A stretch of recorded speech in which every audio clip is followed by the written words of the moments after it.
It's really wonderful to be here and to be part of this discussion, and I'm honored to be joined by these esteemed experts who will be sharing with us a little bit about their work today, as well as their visions for the future. So with me, we have Dr. Paul Mozdziak. He is a professor of poultry science and the director of the graduate physiology department at NC State. And I believe he has one of the oldest collections of avian muscle cells in a freezer somewhere, so he'll tell us a little bit about that. We also have Marianne Ellis from the University of Bath in the UK, and she is the Associate Professor of Biochemical Engineering and focuses on building the systems to scale up tissue engineering. And then we also have Mark Post, who's the chair of the Physiology Department at Maastricht University and co-founder of Mosa Meats. And he's known for being the first to create the first cultured hamburger. And he works on muscle tissue, engineering muscle tissue. So we'll hear a little bit more about what he's been doing since the hamburger a few years ago. But I want to start with just a little bit of context around how to think about the future of cultured meat and how we think about this at Institute for the Future. So there are a couple of concepts around future studies and that we wanted to bring to the table here.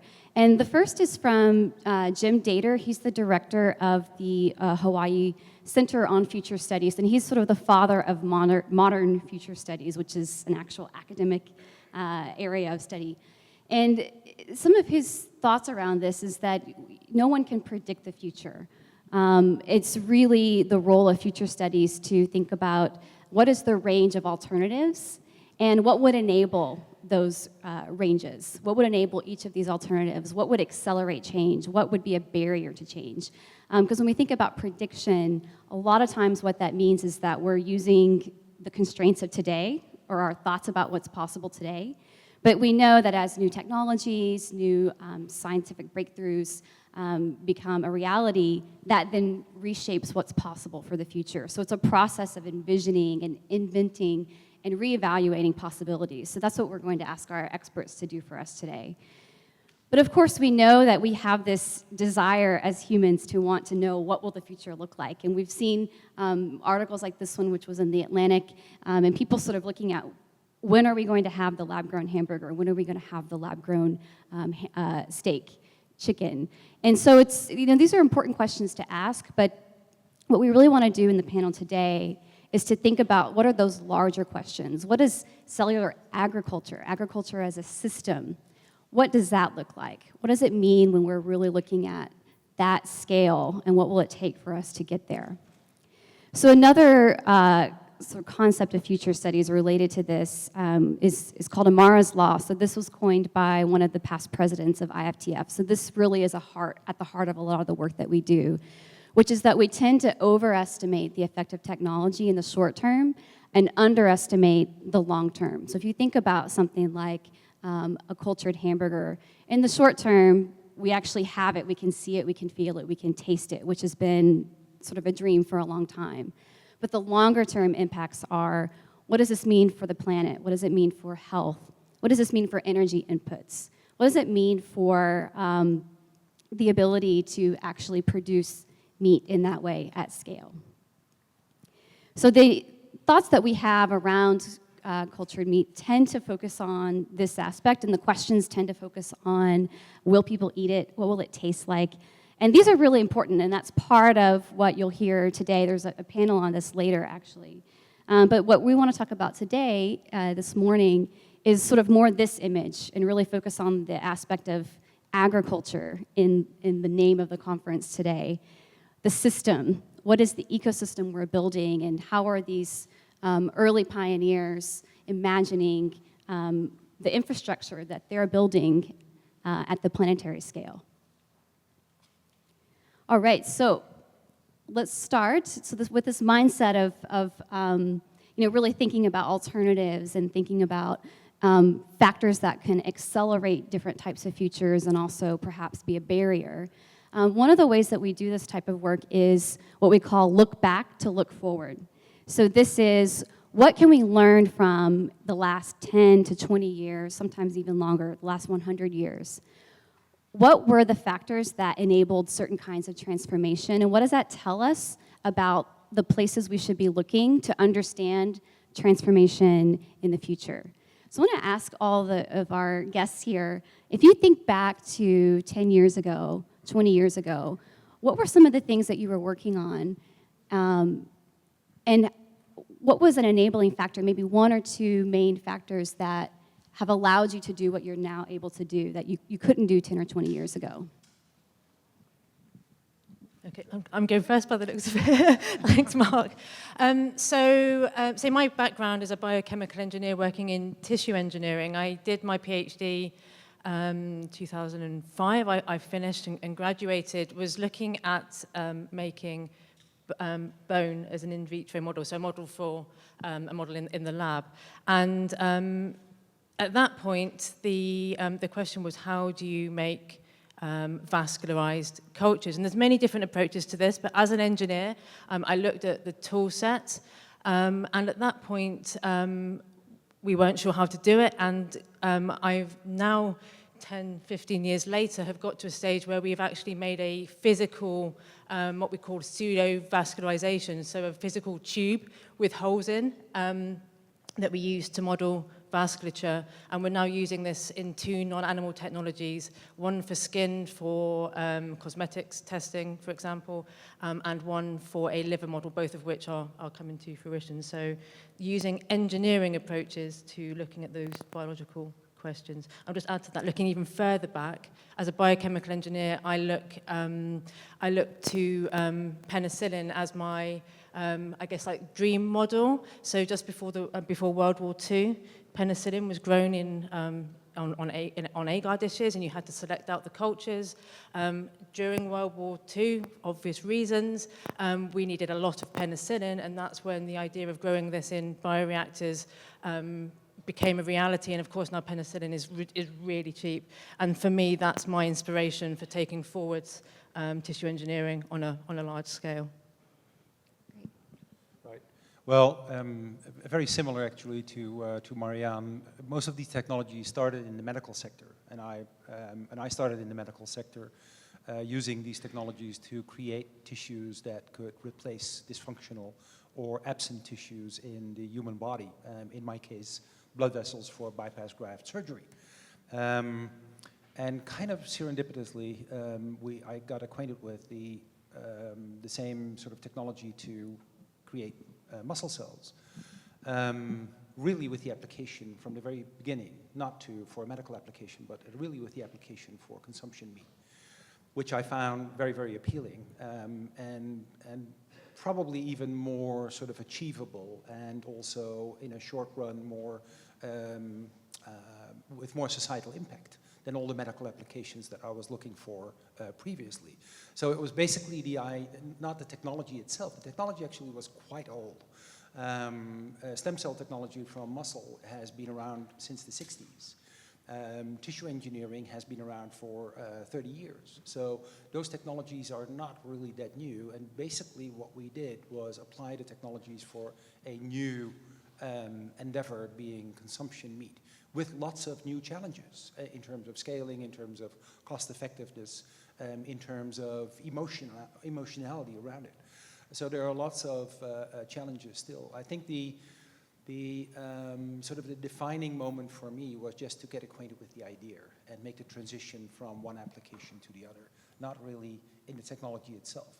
The other defining moment, which basically we had the idea to create that hamburger, actually we had an idea to create a sausage, but that doesn't matter, to create that sort of proof of principle in 2009, I believe, sitting there discussing, this is a great technology, it's a great application. We have to get society sort of excited about this. And that's why we sort of came up with the idea of a proof of concept in a public exposure. Just we didn't have the money. So the other defining, and it's kind of profane, but it's true, the defining moment was when I was approached by a representative of Sergey Brin's office, basically handing me the money that I needed to make that first sort of proof of principle happening, and that was, I think, what started it for me.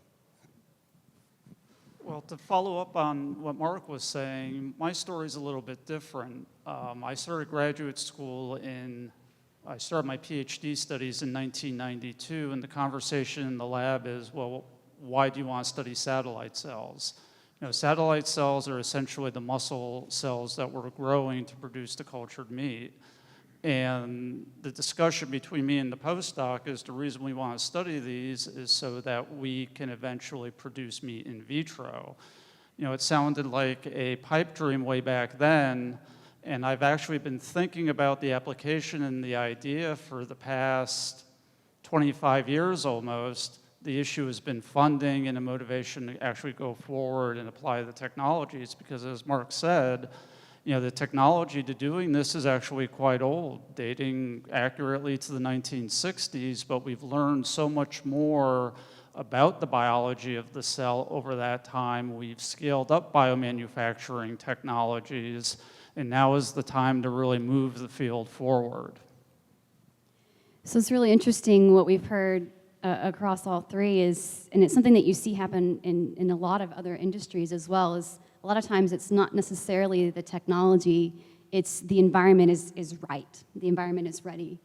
So I wanted to come back to, Marianne, what you were talking about engineering and the role of engineering, and I know some of the work that you've been doing has been gathering various disciplines together to work on the problem of scaling up. Maybe you can speak a little bit about, if we're thinking about agriculture and scaling up cultured meat, what does that mean in terms of cross-disciplinary collaboration, the kinds of, do we have the right research in place to do that?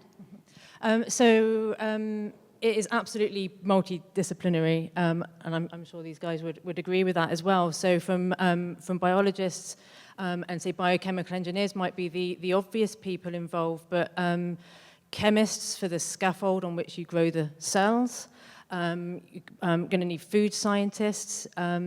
We're actually also looking to civil engineers who can help to actually build the infrastructure around a cultured meat bioprocessing plant, if you like.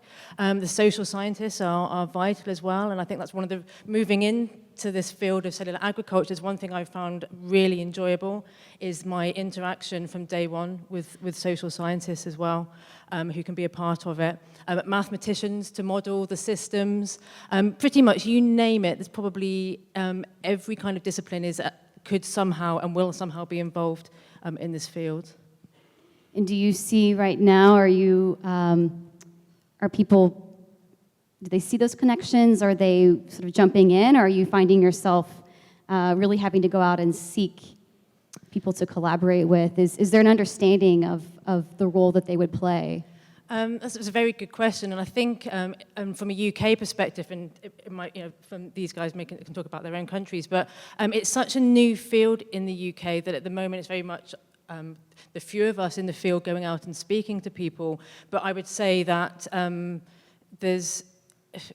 think people, regardless of the background, people are seeing how they could be, if they're interested.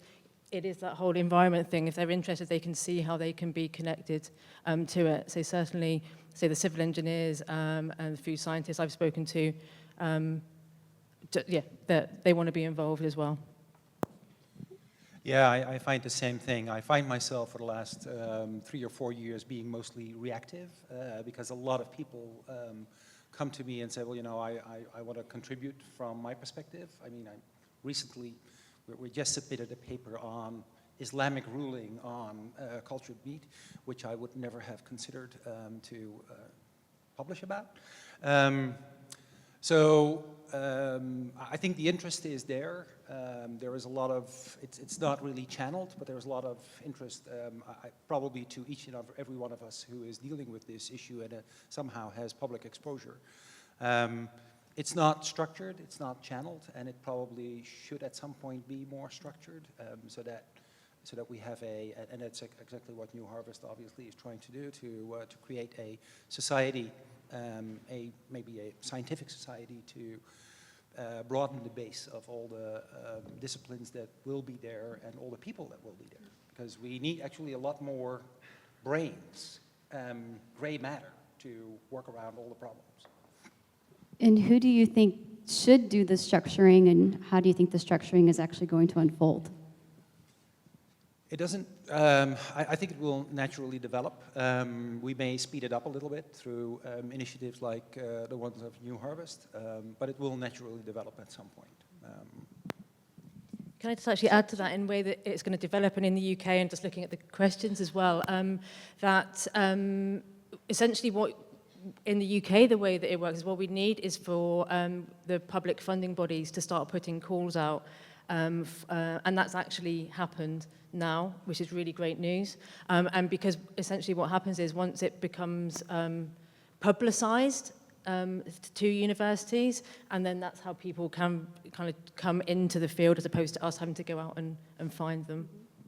And that's actually related to some of the work that you've been doing, Dr. Paul, as far as, I know one of your ideas is that the USDA, for instance, should be more involved than they currently are. Could you speak to sort of the experience you've had with funding and the role of New Harvest versus, who should be involved in this and they're not today?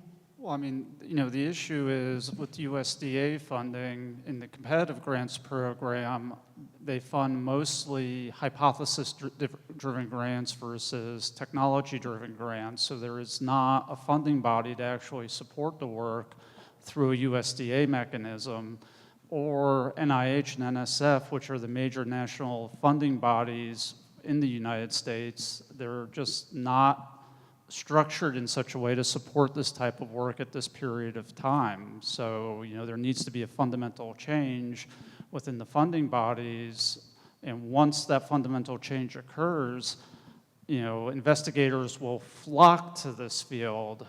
Since my involvement in the field has become public, I get multitudes of requests for students to come and work with me, to come and talk to me. I think one of the best emails I got was from a biomathematics student who was starting at NC State, and she said, I'm really interested in the field. I don't know how I fit in, but I want to find a way. Can I come talk to you? And I'm very open to that, because the more people we can bring into it, the more the field's going to grow and grow. So I see a couple of questions coming in about scale and where we are today, and a lot of your work is around figuring out how do we scale. So maybe you can speak to where we are today and where you think we might be in 5, 10 years, and what are the factors that you're working on that will enable scaling up? For me? Sure, okay. all three of you. Yeah. Well, where we are with scaling up, the main thing that we're doing in my lab right now is trying to develop cell lines that will grow in suspension. The issue with bioreactor cultures is that in order to have an efficient scale-up system, the cells have to grow in suspension. A lot of the engineers have found that in terms of using the fermenters like are used for bacterial production systems, they found that it's been easier to change the cells rather than try to have the cells grown on scaffolds in the reactors. So what we're trying to do in the lab is we're trying to select a cell line that will grow in suspension culture and then retain its myogenic properties so that when we put it down onto a scaffold to actually make a burger, it will differentiate into a muscle cell. So that's essentially the main thing that we're working on right now in the lab, and on the fundamental level, that's what I see as the biggest problem to scale up as it stands right now. Now, on another note, avian embryonic stem cells have already been grown and developed to grow in suspension cultures, so it will be possible. The issue with avian ES cells is, can we drive them to muscle, and what's going to be the more efficient production platform work moving forward? I obviously think it's going to be mine on the avian side. But we also have the ability to grow ES cells in my lab, and I'm very well schooled in doing that as well. But I think the more efficient way to go is to select an avian muscle cell line and develop that. Right. Yeah, I think that's probably sort of a consensus. The scaling up the traditional scaling up, well, I call it now traditional, but it's actually pretty new, is on growing these cells on microcarriers in a large fermenter. And by the way, the largest that has been used right now for these is about 5 liters, if I'm not mistaken. So we have another 24,995 liters to go before we get to the 25,000 liters. But eventually, that's going to be a very cumbersome technology. So I completely agree with Paul. If we can get to, and I kind of disagree on one point, is in the cell lines. I don't like the word cell lines because it immediately relates to genetic modification, which I try to avoid. And I think we can do the same with primary cells, which are basically derived from the animal fresh. And to get them into single cell suspension in a large scale bioreactor, that would be the immediate goal, or at least the first goal, yes. Well, what we've done is we've isolated cells from a turkey, and we're basically perpetuating and then growing them in mass culture. So that's essentially what we are doing. And say, from a biochemical engineering point of view, I see what we do as biochemical engineers as enabling technologies. So we would look at, I guess, both of these different approaches, looking at the idea of suspension culture, which will be awesome. If you can achieve that, that'll definitely get over a lot of the problems. But in terms of needing a scaffold, what we can do is look at different bioreactor designs and their efficiencies. So there was a question in terms of any mammalian cell culture. So I was talking to Applicon, as a company who makes bioreactors for pharma. They actually will make 2,000-liter reactors for Chinese hamster ovary cells for medical applications, and so yeah, we are a long way off that, but there are certainly a lot of lessons we can learn from those methods and those technologies. So we have done some conceptual design, so essentially a theoretical design of processing to make 300,000 units of a cellular or a cultured meat product that would contain 10 grams of protein using cells from pigs. This is conceptual. And actually what we see is that there are a lot of traditional techniques that can be used to realize essentially the science that's going on in other labs. So yeah, we are at a small scale at the moment, but there are techniques that I'm hoping we can use to help with the larger scale. And related to the question about scaling, and we've heard about the private funding that was a big determining factor, and what are the incentives, or what's sort of the environment of scaling up in terms of commercialization or private company? What's really the role of academic research? What do we gain from academics learning about scaling up and what it takes to do that, and what do we learn from someone who might have a different incentive for doing so? Right. Well, I think that's an excellent question, and I keep telling everybody you cannot scale within the walls of academia because basically, my technicians get bored very quickly, and that's probably the most important reason. By the way, it's not really that we don't have the room; it's just we don't have the personnel.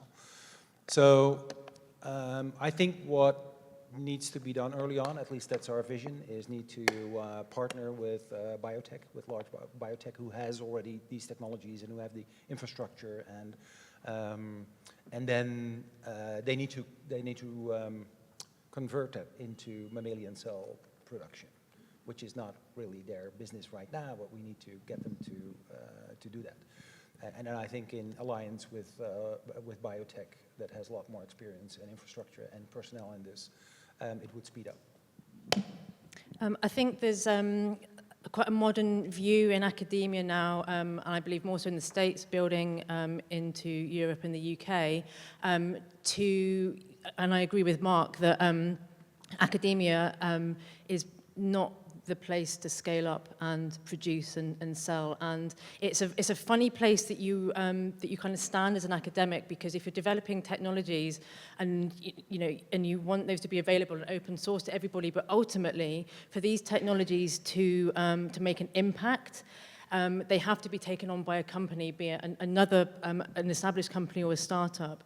And no, from my experience, no company is going to put a lot of money into something where there isn't IP present or very likely. And at that point, by definition, you're not going to be releasing all of that information. But I think as academics, what we can do is essentially, as Isha said earlier, is to publish that, the fundamental knowledge that then can then be taken forward and used by others as they see fit. Well, I have a slightly different perspective in that my institution actually has the ability to scale up because we actually have a bioreactor facility at the institution that is meant to mimic and train industry. However, you know, the real issue of the academics is to be able to ask the questions and generate the fundamental knowledge as to the biology of the system to enable the technology. You know, as I go along and do the work that's actually going to be transformative in cellular agriculture, as we go along and do this, it's going to add a lot to the knowledge base and to the biology of the cell. You know, the role of the academic is to understand the biology of the system so that the biology of the system can then be manipulated to cellular agriculture. Our job is to get things started and then to hand it off to private industry. And that's essentially the way things work in the United States. Yeah, I agree. It's a kind of the sort of same means to the, or the different means to the same end. And you know, there's this model of the triple helix in terms of funding for big future research, in terms of having university, government, and industry funding the large projects. I think that's a very nice model. But ultimately, universities are there for the knowledge generation as opposed to the commercialization aspect. So we have a question coming in related to knowledge. So everyone on the stage here, we've got beef, pork, and poultry. Is anyone looking at this for marine life and for fish? That you know, what's the role of the full range of protein that humans eat, and particularly when you talked about the emotional aspect and that level of what kinds of foods will people want? If we want to make that impact, people will need to eat it. Any thoughts on that? Well, many. I could talk for an hour about that, I think. The essence is that for each of these species, technically it's for each of these species pretty similar. But there are different reasons for each species. For beef, it's primarily environment and greenhouse gas emission, that sort of thing. For chicken, it's primarily animal welfare, I think, because there's a lot more animals involved with under harsh conditions. For marine life, it's changing now because there's so many cultured varieties, but it's probably mostly biodiversity. Yeah, I've Sure. nothing to add to that, actually. I agree with everything you said. Yeah. It's cool. It's true. It's completely true. I mean, from the point of view, certainly as an engineer and from biology, I mean, muscle cells are muscle cells, right? And so you can feasibly culture them from any species at all, literally any species at all. I think there's some fundamental differences among the species. Yeah, hence I'm an engineer, so yeah. I mean, the stem cell component of muscle in avian system is very different than the stem cell component in a mammalian system. And and again, for example, my other student was at Poultry Science making a presentation because what we found in vitro is that ammonia will enhance muscle growth and myotube size in vitro, which is the exact opposite effect as to what it does to mouse cells or human cells. And this is exactly why we need interdisciplinary teams. Yeah. And I think it's really interesting what we were talking about primary cells and cell lines earlier. And Marianne, you're working with a farmer in the UK. Yeah. And I'd like to hear a little bit more about that relationship and how it's emerging and what are, in terms of cross-disciplinary work, when we're talking about food and food systems, it's not just academics and the governments, it's people growing food, it's people eating food. So what are some of the connections there, and what's the role of academics in helping us make those connections? Sure. Yeah, part of an academic's life is meeting people and working with the best people, and also doing that in terms of your own beliefs and morals. And I'm working with Iltid Dunsford, who is a farmer and charcuterie producer, with a view to have to use primary cells taken painlessly from a herd of animals, if you like, to grow muscle cells, eventually probably from mesenchymal stem cells, as an ingredient. And actually, and this is probably an idea that will be maybe a bit surprising at this conference, but in the UK, farming is an integral part of life, and more than that, it's important to the environment in the UK. I actually see, say, the agriculture and cultured meat in particular as a way to rejuvenate farming, but also give farmers the opportunity to have very high animal welfare, because you can get a lot more product from a lot fewer animals.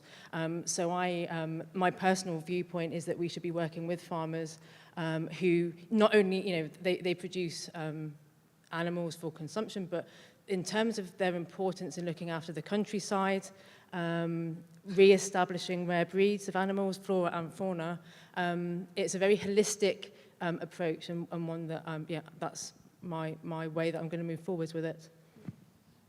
So I have a slightly different perspective than the UK. Our academic system is slightly different in that I'm a faculty member at a land-grant institution.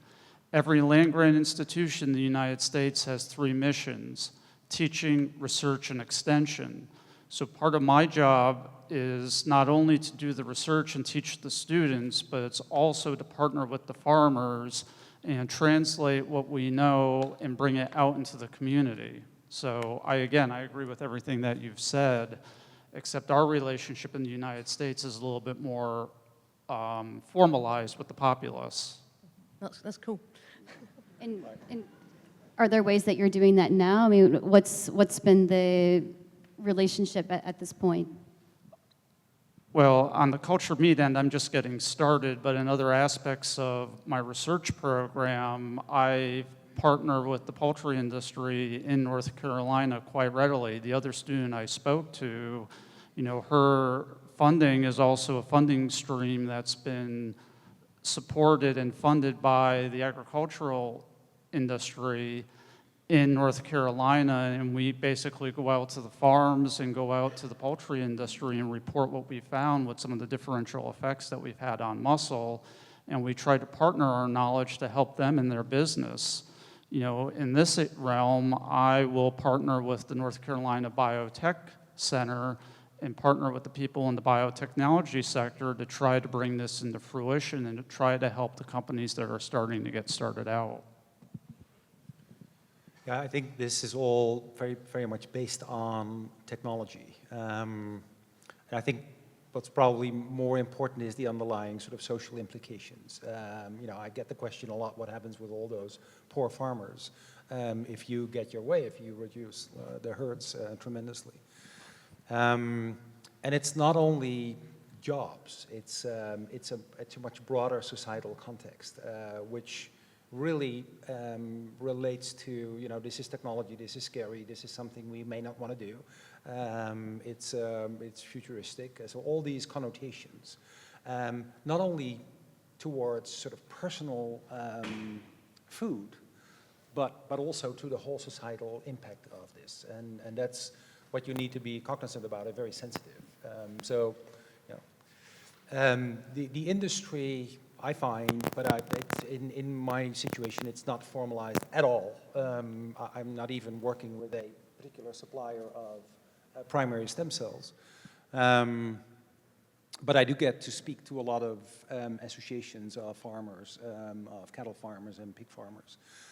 So you do get, so they are really interested in this, and there is a way to basically start a discussion, a very fertile discussion with most of these professions. And perhaps that's another important role of academics as well, is to help understand what are, like you were saying, the social science aspects mathematicians modeling this sort of, it's not just how do we scale up and what would it take to scale up, but what are the impacts of that, both economically, socially, environmentally as well. Yep. And Mark makes a good point. I mean, this whole area is mostly a question of perception. In the United States, less than 1% of the populace is actively working in agriculture on the farm. So in general, we're not going to put many poor farmers out of their jobs. It's just that the way the meat's going to be produced is going to be shifting, and the hardest thing for the public is going to be the idea of their food moving away from the traditional land base to more of a biomanufacturing type base. Well, and that's similar to, so we had a Kevin Kelly, who was from Wired magazine and big sort of thinker on the future of technologies. It's the same question we're seeing right now with robotics and automation, which is also going to hit farming. And his view is that throughout time, we always create new jobs for ourselves. Technology changes things in a certain way, and we always think of ways to create new jobs for ourselves. So we just might have different opportunities in the future, exactly. Great. And to refer back to where you started the discussion, new technologies tend to be scary, and once they're accepted, they're not so scary anymore, and they become commonplace. Exactly.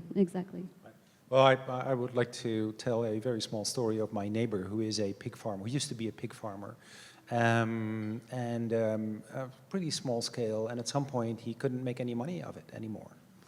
So he moved to potatoes. So these are the ultimate entrepreneurs.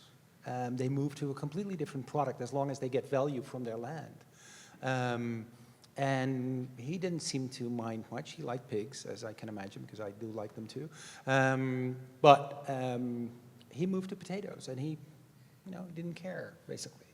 So I think we shouldn't underestimate also sort of the self-organizing principle of these, in my mind, the ultimate entrepreneurs being farmers. I think that's one of the great things of being an academic is the opportunities to go and speak to these people either on a one-to-one basis or when you get invited to agricultural conferences, scientific conferences, you get to connect with these people and hopefully show that there is opportunity as opposed to a threat in the technology. Yeah, and kind of open up that conversation as well. So we're sort of in the idea of moving from farming pigs to potatoes. We've had a couple questions coming in around what's the role of the plant-based diet or some of the innovation happening in the development of plant alternatives like Impossible Burger. Do you have thoughts on how that work relates to the work that you're doing? Directly relates. I think it's about diversity and choice, actually. So I don't think it's a threat. Again, I think it's we don't know actually what's going to work and what's going to work best and what's going to be affordable. So we need to be looking at every opportunity and every product and more that are being talked about today. So I think that the plant-based routes are as valid as the cultured meat-based routes. And we also don't know what's going to be cheaper or more efficient moving forward either. So I fully agree that it's best to be pursuing each at this point in time. Right. So the question was actually phrased in a very particular way, whether we are worried about this. And I find that sort of an interesting phrasing because as if we are in competition, which we might be, but the key element of it is that we all thrive to reach the same goals, creating food for people without negative consequences on the environment, with sufficient food security, and with the least amount of animal suffering that we can figure out. Those are the goals, and they are the same for plant-based corporations. So there are two things that I always mention in my talks. And I think it's important to get those messages across. We don't need animal proteins as a species. We just don't. I bet there are a lot of vegetarians in this crowd who prove that every day. And there are actually 2 billion out there who also prove that every day. So it's a big sort of myth that we would need animal proteins. I'm not a vegetarian by myself. And the reason why I'm doing this is because people love meat. They want to have that particular product. And for the non-vegetarians among you, you would agree that it's a fantastic product. So that is, but having said that, if we would all convert to vegetarianism and plant-based meat substitutes, if you like, which I think is kind of a strange idea because it kind of relates to the fact that we like meat. If they win in terms of this phrasing, I would be more than happy because that's also a way to reach those goals. Having said that, I think we have to realize that that transition, maybe the global transition to vegetarianism is going very, very slow. And it may be too slow. Maybe we don't have the time to wait for it. And maybe it sort of levels off at some point. We don't know all these things. And that's exactly why we need to be resilient and prepared to look at alternatives that, in fact, are theoretically at least capable of producing the same tissues that 95% of the population still really loves. I think Mark is a futurist without knowing it. But that idea of, I mean, the thing is that, as you can see, we are enabling more and more choices for people. I mean, there's plant-based alternatives for hamburgers, there's cultured hamburgers, there's grass-fed, there's just a full range. And as we look to the future of food in particular, it looks more and more like there's just going to be a wider spectrum of choices for people and ways for people to engage. And that part of thinking about the future is really imagining a wider range of possibilities and pursuing all of those, because in actuality, there's no one future of food. It's going to be a mixture of different technologies, different value sets, and so we want to create a set of options for people that hopefully do provide for food security and environmental stewardship and all of those things. So we've got a question about how long it takes the process, and actually maybe Mark, this might be a good point to reference, some of the early slides around prediction and sort of focusing on the short term versus the longer term.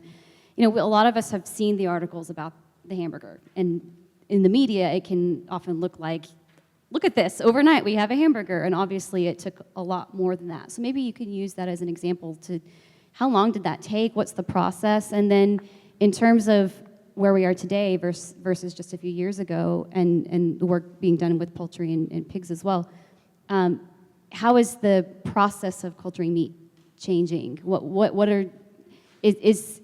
What types of technologies or breakthroughs that we have today that even a few years ago we didn't? Right. So I think in terms of timing, I always try to be very polite about it, but it's an irrelevant question.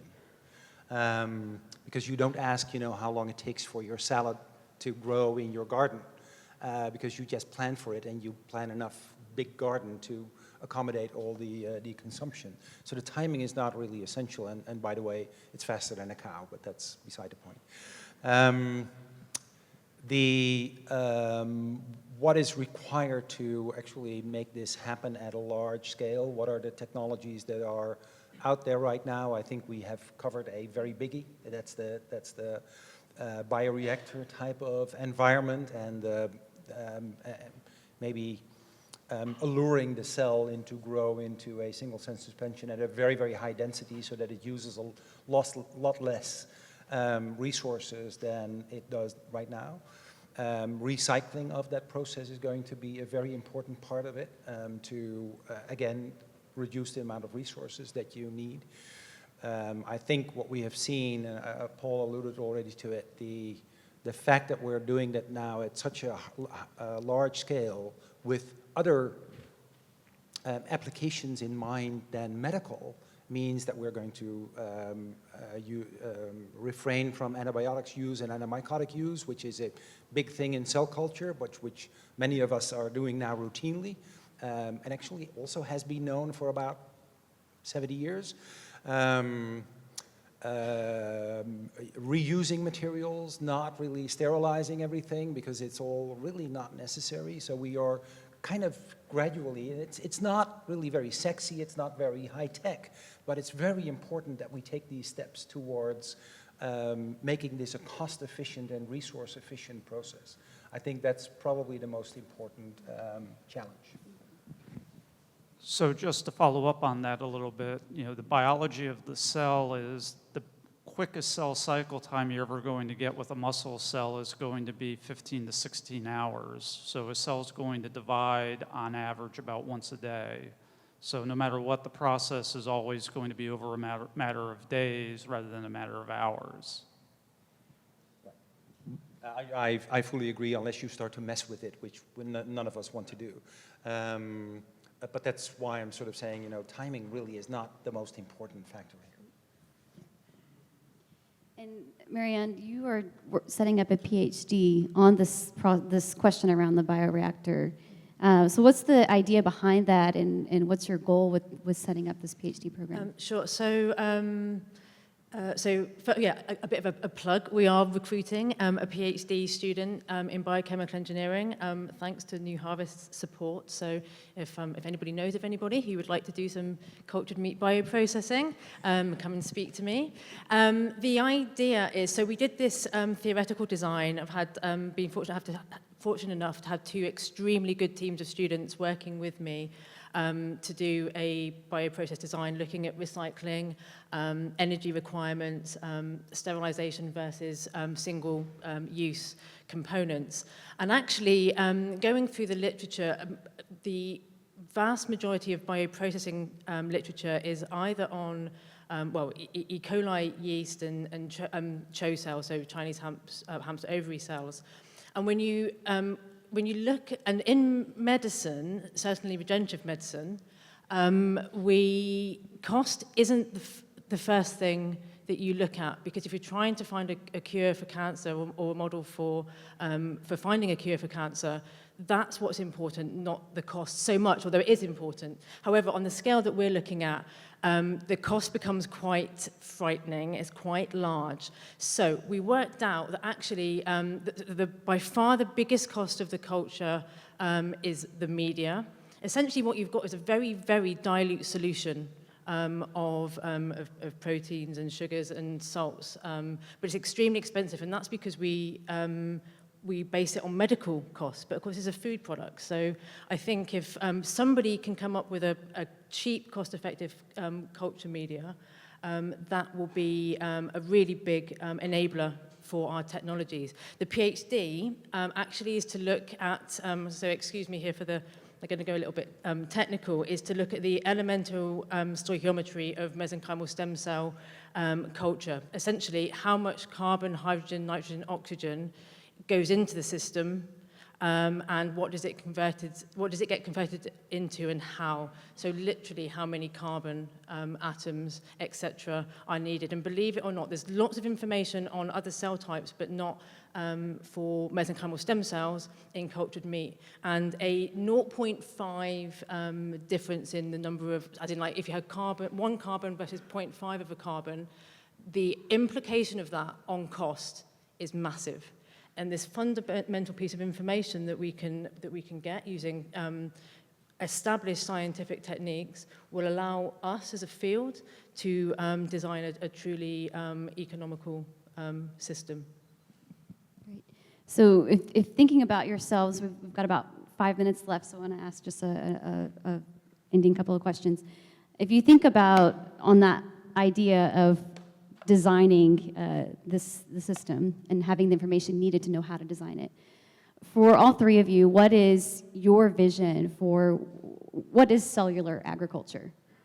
What does that look like, both in terms, it could be in terms of an academic setting or just at the planetary scale, or me going to buy meat?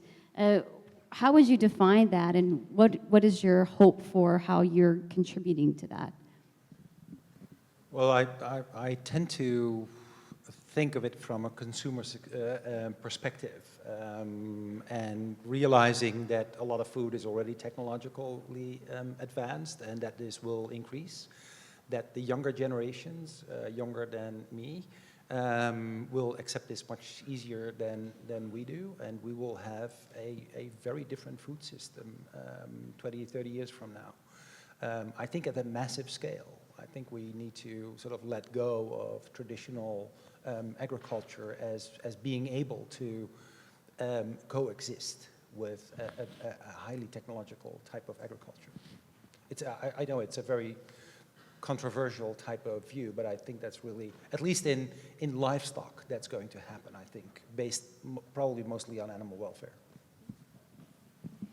I see, I guess my utopian vision is to have available to every human on the planet a choice of nutritional products, and I believe cellular agriculture is going to enable that to happen, whether that is for us in a very comfortable westernized lifestyle, people living in slums, and perhaps one day people living on other planets.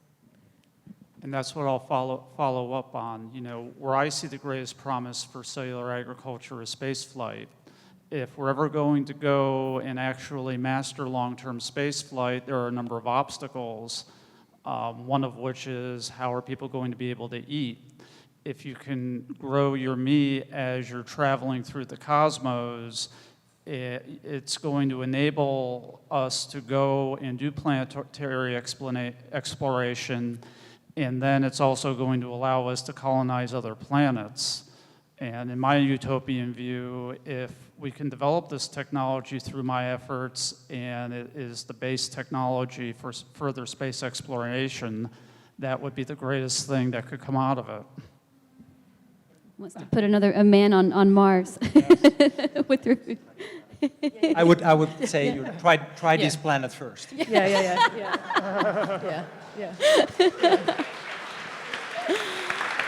Okay. Perfect.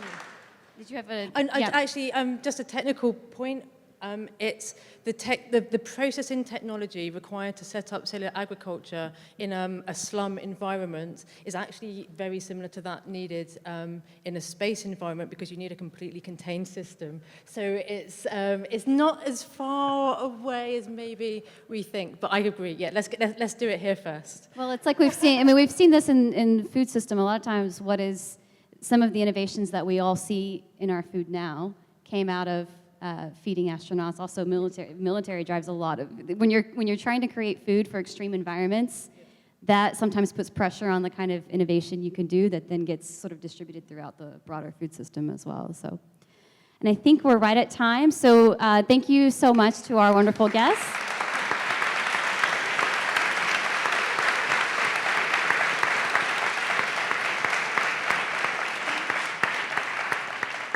And thank you all so much.